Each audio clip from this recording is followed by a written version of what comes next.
Income from other sources के introduction video में मैंने फैमिली पेंशन 50,000 लिख दिया था गलती से, जो एक्चुअल में 15,000 होगा। मैंने 15,000 लेके ही क्वेश्चंस बनाए हैं, बट यहाँ पे गलती से 50 लिख दिया था। Thanks Amit Gupta for your comment. Question number 24, यहाँ पे मिस्टर पी के जो भी उन्होंने इन्वेस्टमेंट किए हैं उसकी पूरी इंफॉर्मेशन दी हुई है। 11,000 10% सेंट्रल गवर्नमेंट सिक्योरिटी का कभी भी हम क्रॉस अप नहीं करते, सिर्फ टैक्सेबल करते हैं। तो 11,000 का 10% निकालेंगे, जो आएगा वो टैक्सेबल हो जाएगा।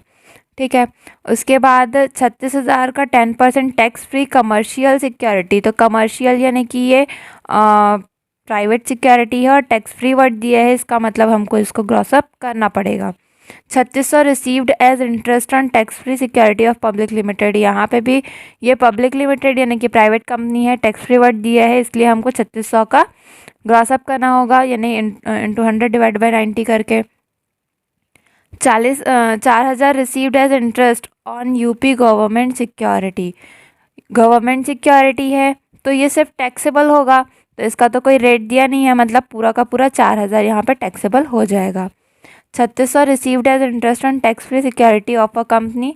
तो ये प्राइवेट कंपनी है, टैक्स फ्री वर्ड दिया है, इसलिए हमको 3600 को ग्रॉस अप करना होगा इंटू 100 डिवाइड बाय 90 करके। फिर 30,000 है, 13.5% सिक्योरिटी ऑन सीमेंट कंपनी। तो ये भी प्राइवेट है, तो इसको भी हमको ग्रॉस प्राइवेट कंपनी है, बट यहाँ पे कोई रिसीव वर्ड नहीं दिया है या टैक्स फ्री वर्ड नहीं दिया है, इसलिए हम इसको सिर्फ इसका परसेंट निकाल के इसको टैक्सेबल करेंगे, इसे ग्रॉस अप नहीं कर सकते। क्योंकि मैंने बताया था कि प्राइवेट कंपनी में भी दो टाइप का होता है, टैक्स फ्री और टैक्स पेड वाला। तो टैक्स फ्री में हम क्रॉस अप करते हैं, और अगर यहाँ पे कुछ भी नहीं लिखा है, रिसीव वर्ड भी नहीं है और टैक्स फ्री भी नहीं है, तो इसका हम क्रॉस अप नहीं करते। सिर्फ हम जो अमाउंट आएगा परसेंट निकालने के बाद वो टैक्सेबल हो जाएगा।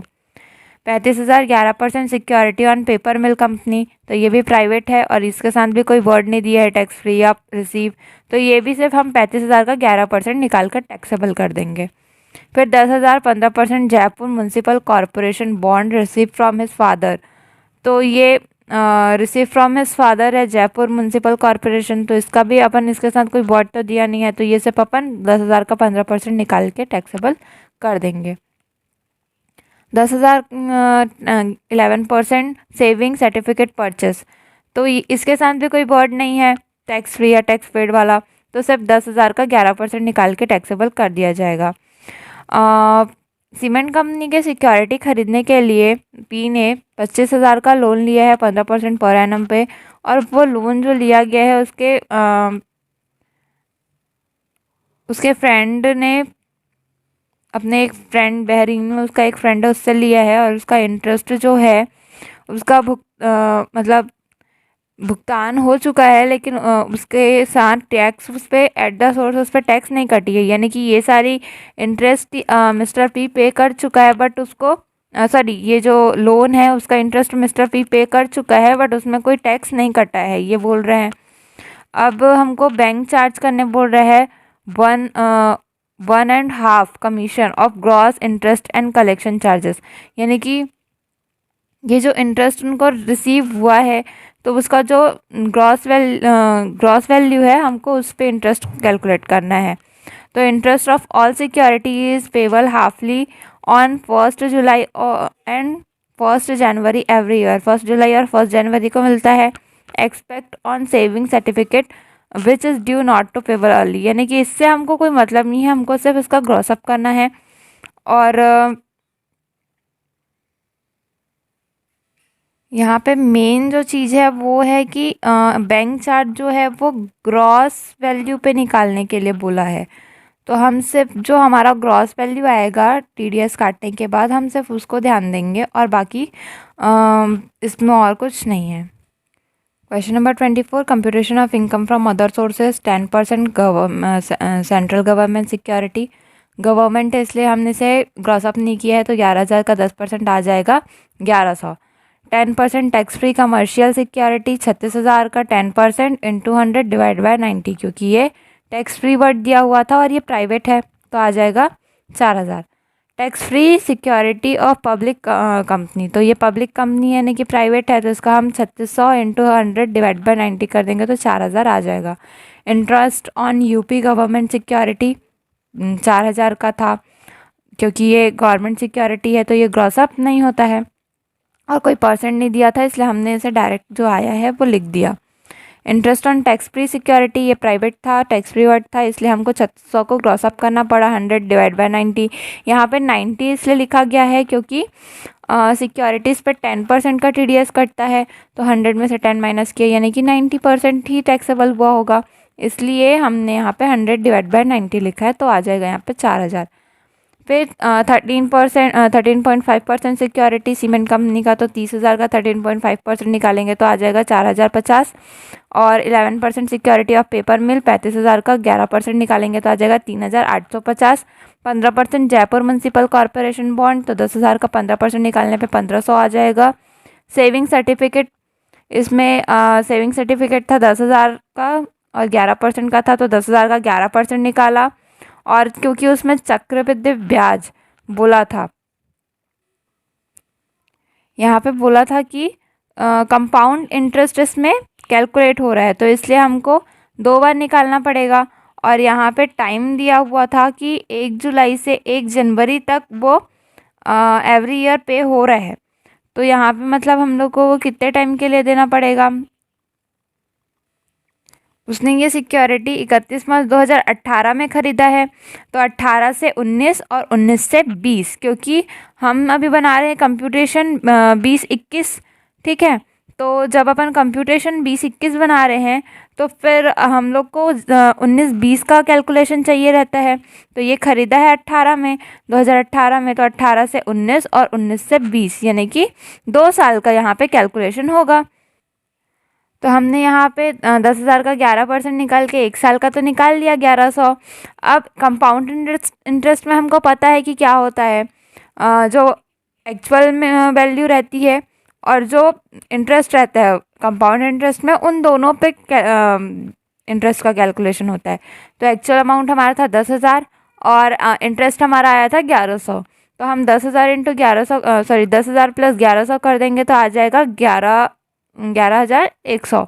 अब इस 11,100 का अपन इंटरेस्ट निकालेंगे 11%, तो आ जाएगा 1221, ठीक है। तो ये हमारा इंटरेस्ट होगा, क्योंकि यहाँ पे 2018 में ख़रीदा था और हम बना रहे हैं कंप्यूटेशन 20-21, तो हम प्रीवियस ईयर का ही पूरा कैलकुलेशन करते हैं, तो इसलिए यहाँ पे हमने 2 साल का इंटरेस्ट कैलकुलेट किया। अगर ये 2017 में ख़रीदा होता तो एक बार और इंटरेस्ट कैलकुलेट करना पड़ता, यानी कि 3 साल का, ठीक। अब 1100 plus 4,000 plus 4,000 plus 4 plus 4 plus 4,050 plus 3,850 plus 1,500 और प्लस 1,221 जोड़ने पे आ जाएगा 27,721। अब यहाँ पे बैंक कलेक्शन चार्जेस था, तो इसमें था जो ग्रॉस अमाउंट रिसीव हुआ, तो ग्रॉस अमाउंट को ही हम टैक्सेबल करते हैं, तो मतलब कि हमारा टोटल रिसीव कितना हुआ है 27,721। इसमें से वो बोला अब देखो हम बैंक कलेक्शन चार्जेस ये सेविंग सर्टिफिकेट के ऊपर ही निकाल रहे हैं, तो क्वेश्चन में यहाँ पे बोला था कि जो सेविंग सर्टिफिकेट होता है वो ड्यू तो होता है हर साल, बट हर साल पे नहीं होता है, इसलिए हमको यहाँ पे सेविंग सर्टिफिकेट का अमाउंट यहाँ पे घटाना पड़ेगा।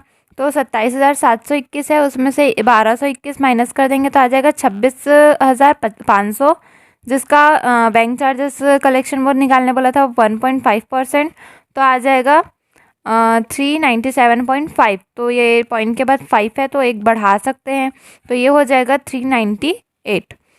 तो जब 27,721 में से 398 माइनस करेंगे तो आ जाएगा 27,323, जो हमारा इनकम फ्रॉम अदर सोर्सेस होगा।